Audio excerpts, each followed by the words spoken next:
Hello everybody, welcome to It Was Tuesday.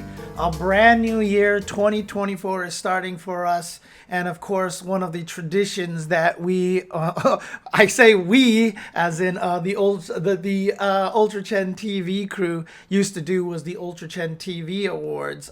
Starting last year, I was doing it by myself. And so we're going to continue that tradition this year. As you can see, I've got a beautiful array of awards over here. We're going to be going through these three at a time. So if you see these stories right here, keep an eye out on YouTube. More will be showing up as the days go by. So let's just get started right away with the first category. And of course, the way that I always do this, I go backwards. So basically, we're going to start with number 3 and then continue to number 1, story of the years. All right, so number 3, story of the year.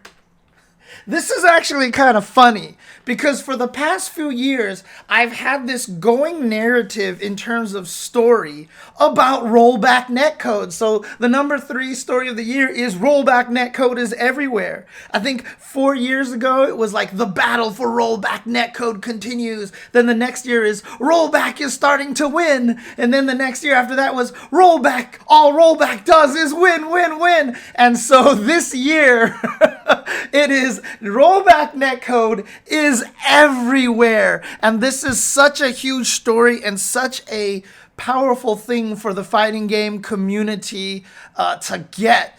I mean, this might be the last year that I put rollback in terms of story of the year. But I mean, seriously, the fact that we have rollback in everything, you know, in betas for Sam's show, Grand Blue Fantasy Versus has it, Unist is getting it coming up, Dragon Ball Fighters will get it sometime in 2027. You know, the fact that we have rollback now, I'm just kidding about the Dragon Ball thing. Do not quote me on that. But the fact that we have this everywhere, I think is just so special. And it's something that we have to celebrate here in the fighting game community because with rollback netcode, it has made fighting games so much more playable online, and it has opened the doors for so many people. It's not just that we get good games online and it's fun to play fighting games and it feels accurate. But the thing about it is, you think about from a community standpoint, what rollback netcode actually does is that it allows players from every region to shine. We are starting to see wonderful players from all over the world playing fighting games and getting to show their stuff. Having good rollback is so important for our community, and I'm so happy to see that rollback is practically everywhere. And yes, as the chat says over here, we're not quite done yet, although we have gotten it on a bunch of old games now. Some old games still need it. Soul Calibur 6, anybody? Huh? Ultra Street Fighter 4, anybody?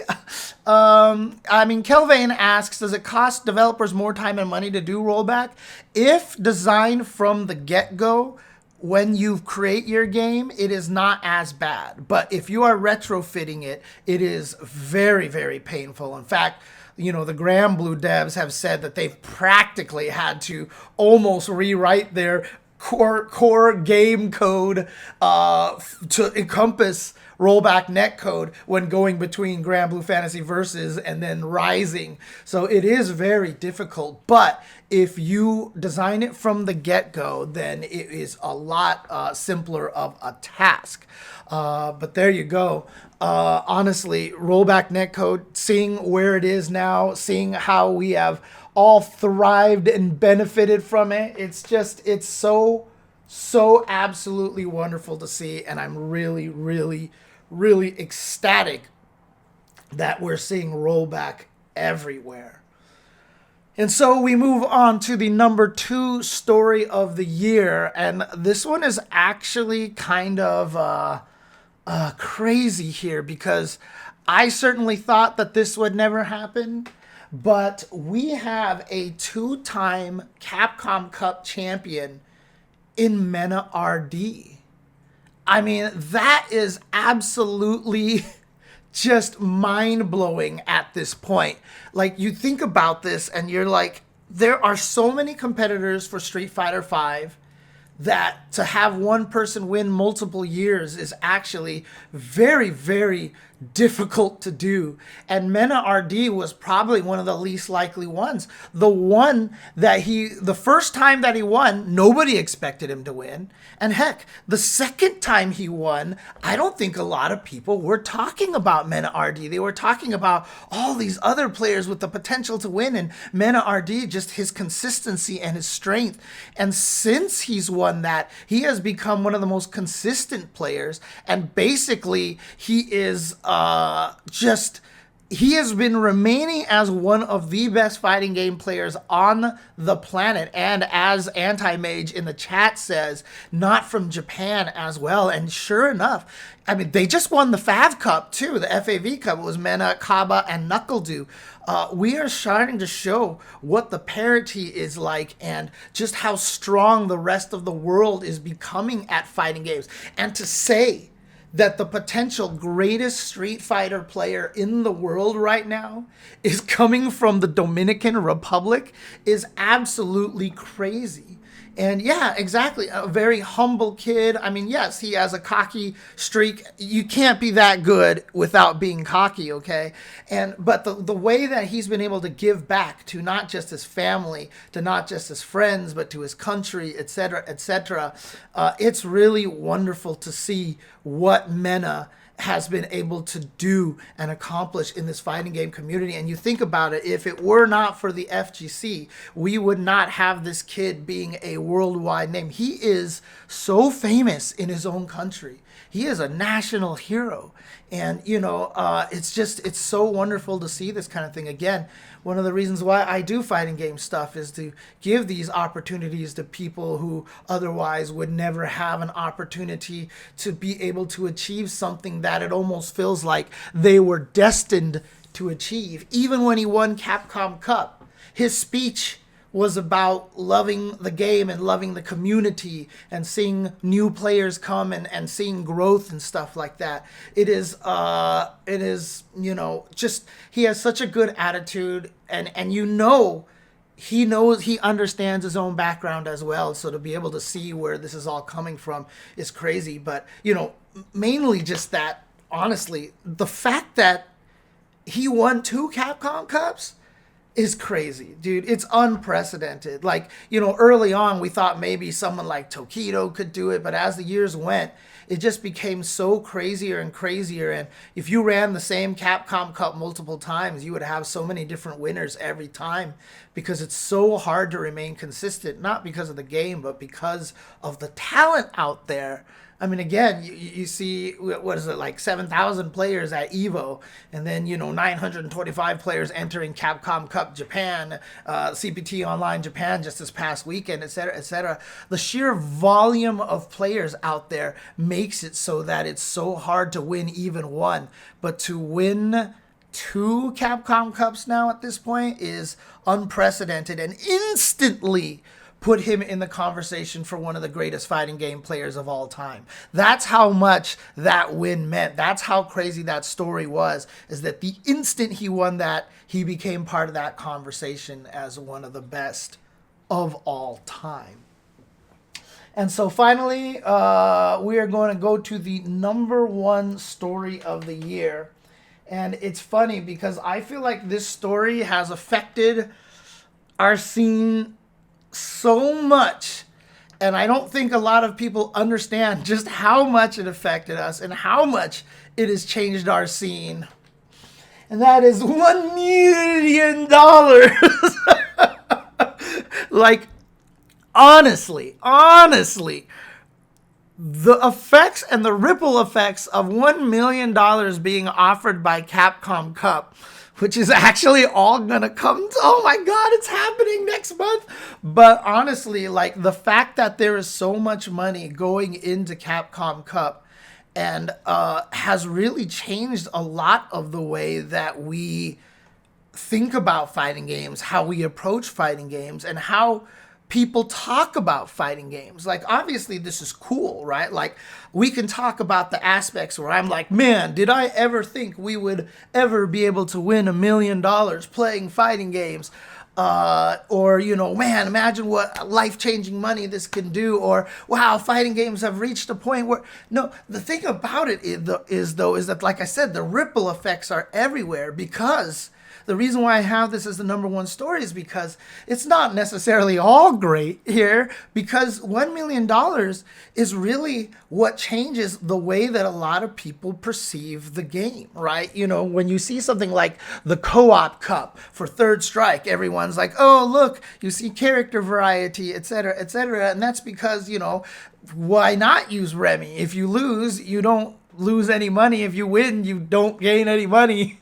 Right? Like, it's like you play for pride, you play for fun. It's different, right? But as soon as you put $1 million on the table, it has affected how people talk about tiers. It has affected how people approach the fighting game. And yes, it has caused a lot of the negativity that we see in Street Fighter 6 online. A lot of people talk about how people are always complaining. There was one time where the topic of the week was, is everyone complaining about Street Fighter 6 too much, et cetera, et cetera. And you know what? Why is that happening? Is because, especially because a lot of people are saying, oh my God, the top players are complaining too much and whatever. It's because there's $1 million on the line, dude. Like, this is like huge. This is not just, hey, I can win $1 million. This is like, oh my God, I could win $1 million. And if you legit have that chance to win the $1 million, that's going to make everything that you lose to, every tier that's stronger than yours, every mistake that you make sting that much more. Like, I can't even, like, for all of us who are just like, wee, we have no chance to win this. We're trying to enjoy the game. We're having fun. And then we see top players, I hate perfect parry. I hate drive rush. Luke is too strong. Like, you see all these things. There's a reason why it's happening. There's a reason why it's happening. But again, on the good side of everything, the amount of attention that this has given Street Fighter 6, the amount of, people all of a sudden interested, and how many parties are really, really trying to see what, happens with this event. It's all there now. And so this storyline, for good and for better or for worse, has been affecting the way the FGC has been talking about fighting games, has been interacting with fighting games, even to the point where, other scenes like the NRS scene, they're really sad about what the Pro Comp is doing. They see $1 million on Capcom's side and they're like, what the heck, And so this story has caused so much rippling throughout the fighting game community that it's hard not to put this as number one. And someone in the chat asked, think Man has a high chance to win a third Capcom Cup to bring the money back to his crib?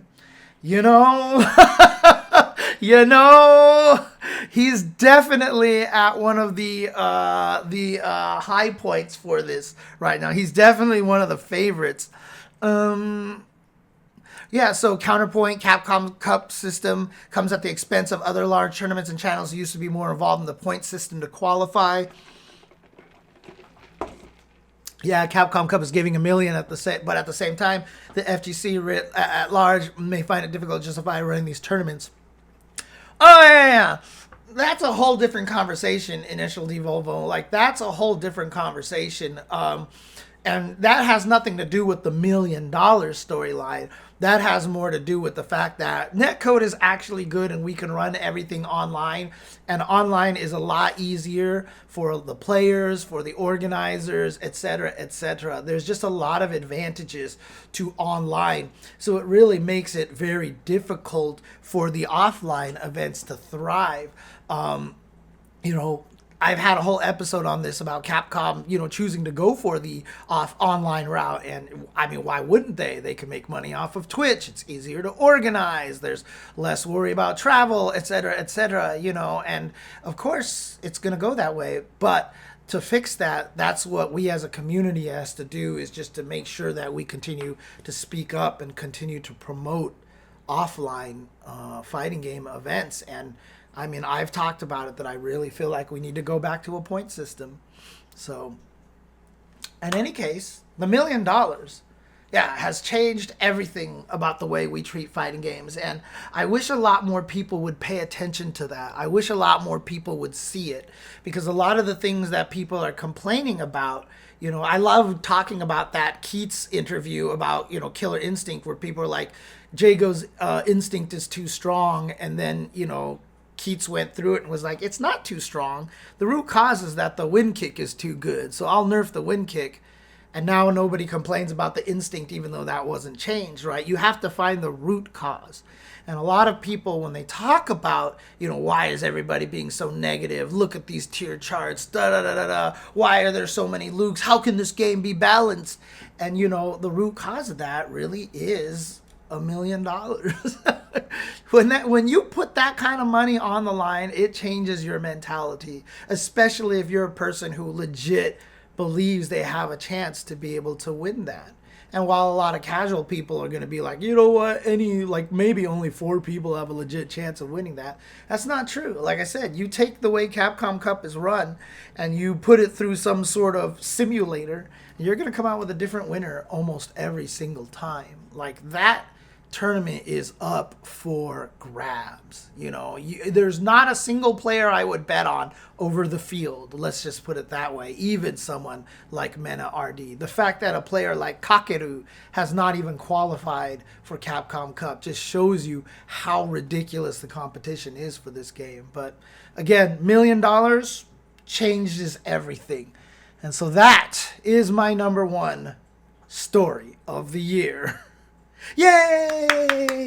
Let's move on to the next topic over here. We're going to talk about Newcomer of the Year. Now, keep in mind, when we talk about Newcomer of the Year, this is not just a player. This could be anything.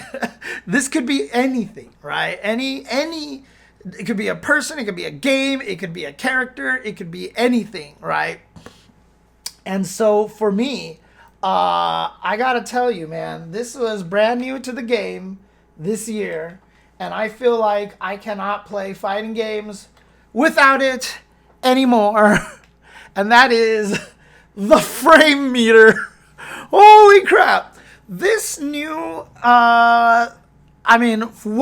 they totally ripped this off from my spreadsheets. Okay, so I will take full credit for the existence of the frame meter, okay? That's right.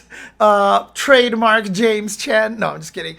But honestly, the frame meter has really, really changed the way that I think people lab fighting games.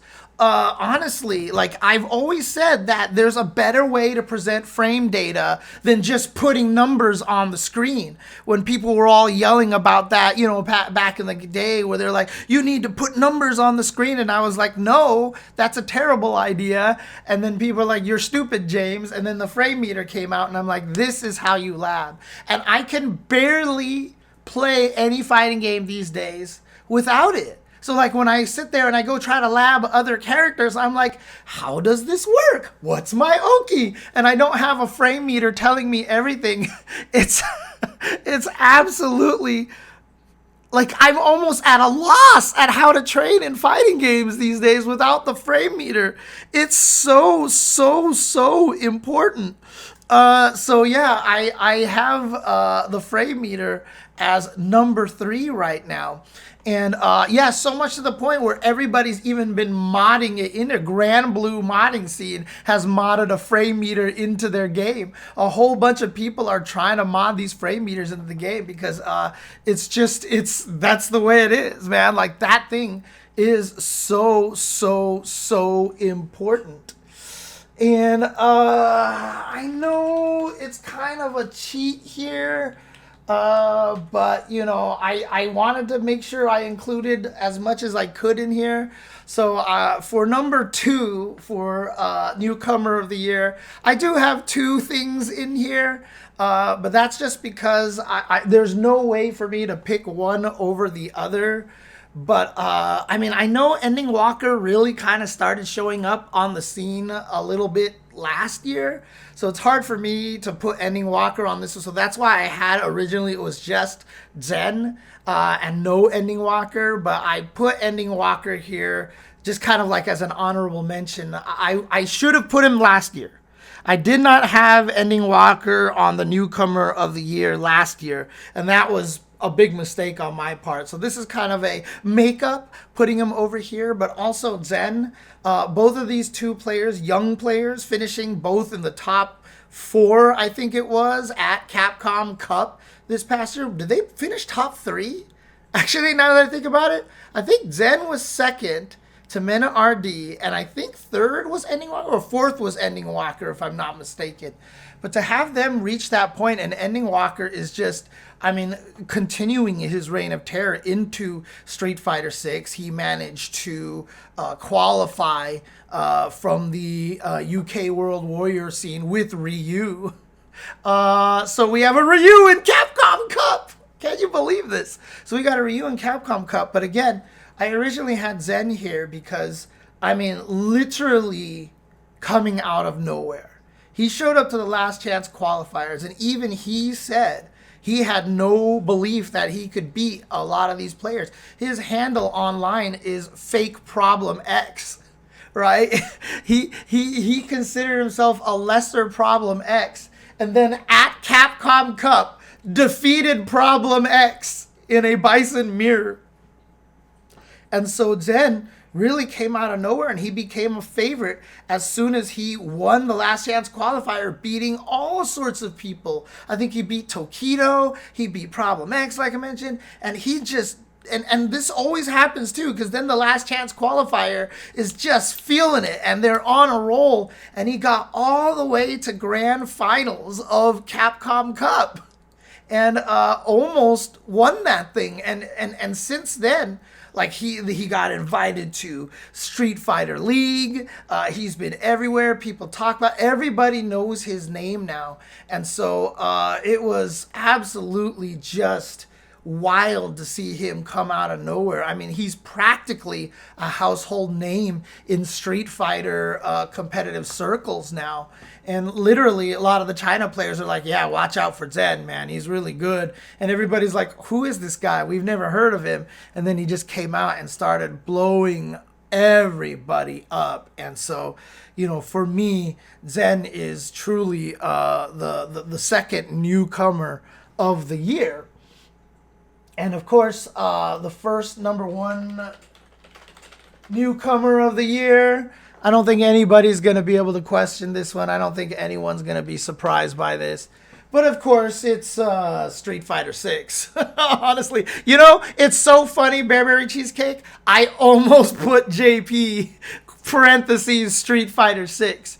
Because JP showing up and just causing havoc amongst all Street Fighter players who have never fought a character like this in their life because they never went to play other games like anime games and such, has been kind of hilarious to watch. But I have to give it to all to Street Fighter 6 because honestly, Street Fighter 6, I mean, it showed up. I mean, again, when it came out, the absolute honeymoon period was intense. It was ridiculous. The amount of love the game was getting, the amount of praise, effusive praise it was getting, was incredible, and it has brought so many players into the scene. And as much as people, you know, might not like modern controls, you know, or things like that, I mean, it has allowed a lot of new people to play fighting games that haven't been able to play before. You know, it's really introduced a lot of people to fighting games that have never been able to play fighting games and have that kind of joy. You know, it's fighting games are one of the hardest things to gain experience, to play and to get into. But I think, you know, with the world tours, the battle hubs, you know, the modern controls, all these different, you know, ways to play the game, and all these, you know, things to try to, you know, help beginners get into the game, I think is really, really, really important. You know, honestly, Anti-Mage says only a great game would get that much hate. no one would be talking about SF6 if it was bad. Yeah, exactly. I mean, again, the reason 7,000 entrants at Evo, right? I mean, just showing you how it is. And yeah, as Jadlin says in the chat as well, so much accessibility. We talk about the audio accessibility that Blind Sven was able to use when he was playing at Evo, and we even got to see Blind Warrior Sven win a match on stream against an opponent thanks to a lot of those accessibility options. And so again, it's just really, really cool to see what they kind of did. And honestly, it's gonna set the standard for so many other fighting games now. Every other fighting game has been put on notice now in terms of content. And, and again, we've been talking about this. We've often said the reason why people don't include all these features is because there's no proof that it sells games. It's no proof that it actually helps players learn, etc., etc. We just need a game to be brave enough to try and prove it. And that was Street Fighter 6. And so now all the other fighting games are like, well, now we've got to add a bunch of stuff to it. And yeah, exactly like Stilfy says, right? Street Fighter 6 isn't just a great fighting game. It's a great game. It's a great video game. And it's honestly the first time in a long time a fighting game has been a video game. One of the reasons why Soul Calibur 1 and 2 got such effusive praise from magazines like Gamist magazine, I think Soul Calibur on the Dreamcast had the very first perfect 40 rating from Gamist magazine or something like that, is because there was so much other content. There was so much extra stuff in the game. And since then, we have basically had a dearth of content in fighting games. I mean, one of the reasons why Smash Brothers is always so fun is because there's so much content. And so Street Fighter 6 adding that, helping people get into it, I think has been great. I think it's been really, really nice. And yeah, for sure, there's a lot of, other sides to it, and the DLC prices, et cetera, et cetera. But, that's something to discuss in other categories, although I won't be getting to it, just as a hint.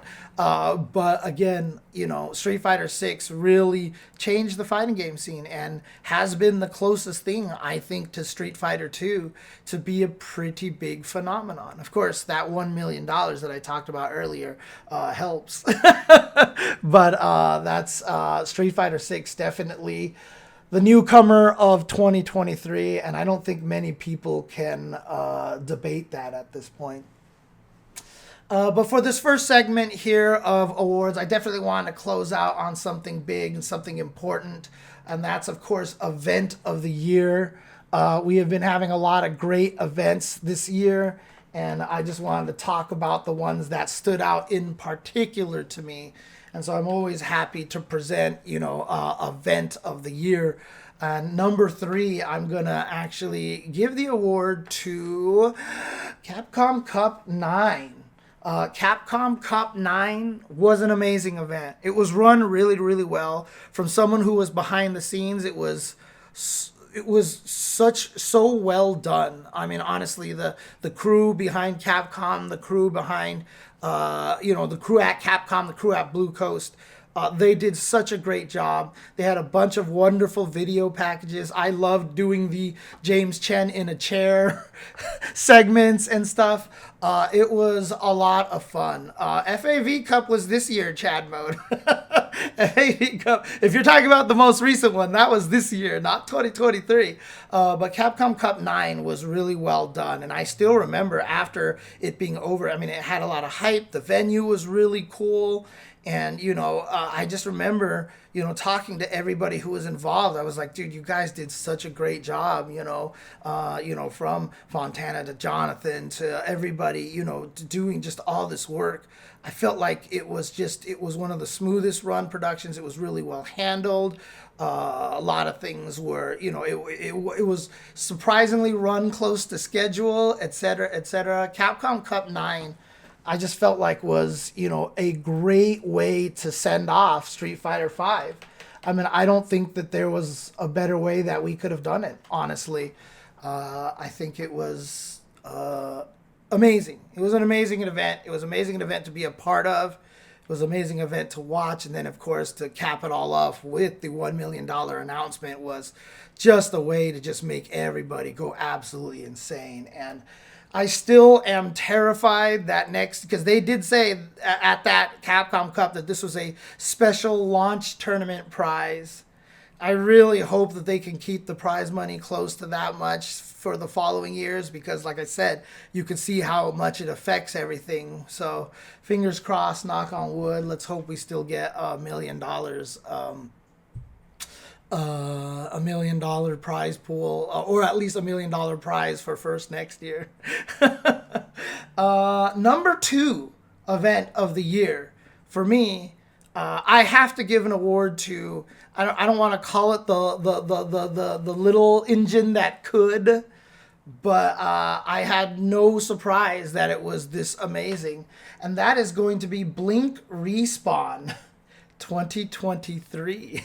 This happened close to the end of the year. This was at the Dominican Republic, and I will tell you, I've been to Game Over in the Dominican Republic in the past, and the Dominican Republic crowd is absolutely insane.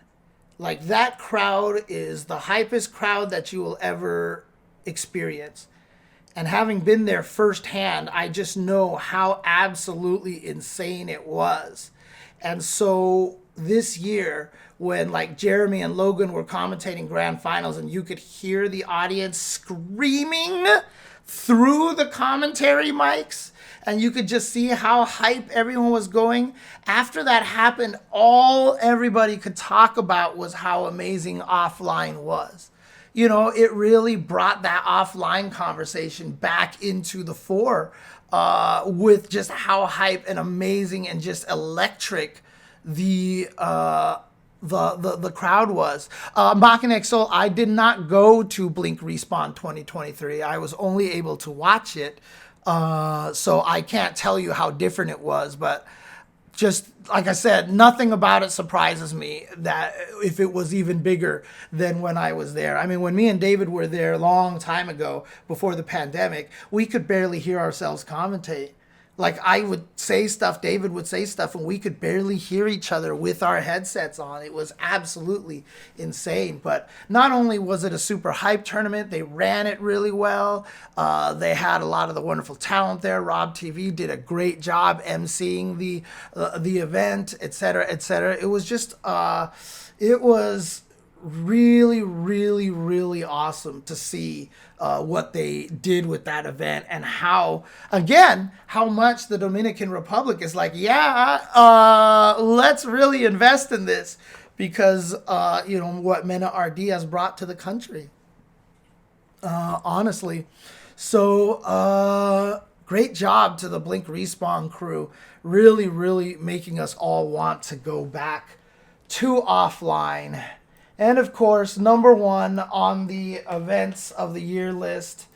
I know in the past we've said we've wanted to call this category the non-Evo event of the year because it's almost kind of unfair. But, with the fact that, Evo was kind of in flux during the pandemic with the change of leaderships and stuff. And none of us were really sure what the future of Evo was going to be.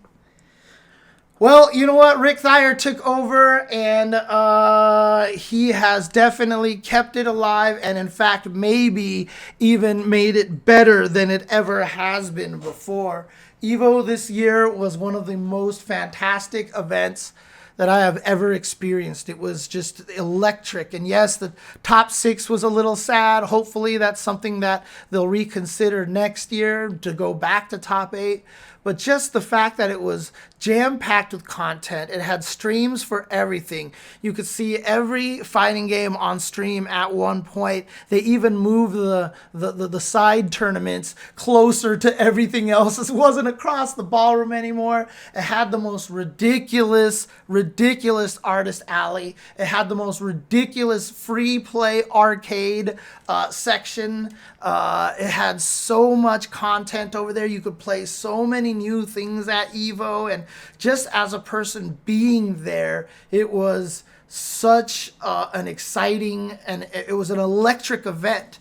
One of the things that, people have often criticized Evo for is that Evo is now more convention than fighting game event. Well, yeah, because one of the biggest criticisms of Evo in the past was there was not enough to do.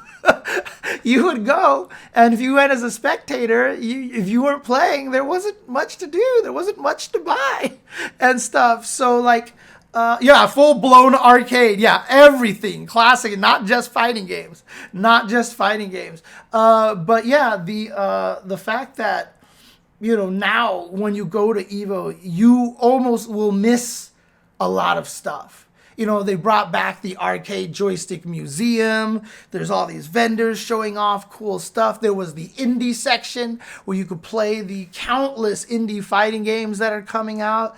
It's just, there's so much to do there that it's actually easy to miss things now. And that is the sign of a good growing event. But that's just the event, the games, the matches. Oh yeah, all the extra content, like Seth Killian interviewing Mena. Yeah, stuff like that, especially just because Seth is just like one of the greatest interviewers ever, honestly. But, you know, just being able to have all of that and so much stuff to do, and then on top of that, having some of the greatest matches ever. You know, obviously a lot of people criticized Evo for having a bizarre amount of mirror matches in grand finals. Hey, what are you gonna do, man? Strong characters are strong, right? Top tier gonna top tier. But again, just the quality of matches, the fact that we had players from all over the world, the fact that we had Varix from Senegal getting 6th place at Guilty Gear Strive, tied for 5th, I should say, for Guilty Gear Strive. We had a representative from Senegal. We had a winner. We had winners from, you know, if you looked at the top 3 of every game, we represented so many different countries at Evo, and that was fantastic. So, you know, again, shout outs to Rick Thayer, and of course, you know, Rick, aka the Hado, you know, can't do it alone. There is such a strong, dedicated staff at Evo, you know, with guys like Andres and Rachel and Reina and, you know, Kat, and just I can't even name them all, but there's so many people with their hands on this, and the fact that it even runs even remotely as smoothly as it does. Shout outs to Tenno, the production, the stage was awesome and everything. And that moment during the grand finals of Street Fighter 6 when everyone had their flashlights up for the grand finals. Oh, what a moment. What a moment, dude. Oh yeah, exactly. Bearberry just mentioned it on the chat. That's so funny. It was amazing. And so Evo gets the event of 2023, and we'll see what happens this year in 2024 with all the events. But yeah, so that's the first block of awards I have here. If you're watching this on Twitch, don't go anywhere. The rest are coming up. But for those of you on YouTube, just keep an eye out. The next ones are going to come out. The next 3 will come out tomorrow if you are just watching this on release. But otherwise, go ahead and try. You can just check, you know, youtube.com/ULTRACHENTV for the rest of the parts. There will be 4 of them in total. So keep an eye out for those and check out who I awarded all the other categories like FGC Member of the Year, Fighting Game of the Year, and other such categories. But for those of you on YouTube, thank you for watching this first segment of the ULTRACHENTV Awards for 2023. And the day that this podcast graced your ears was the most important day of your life. But for me, it was Tuesday.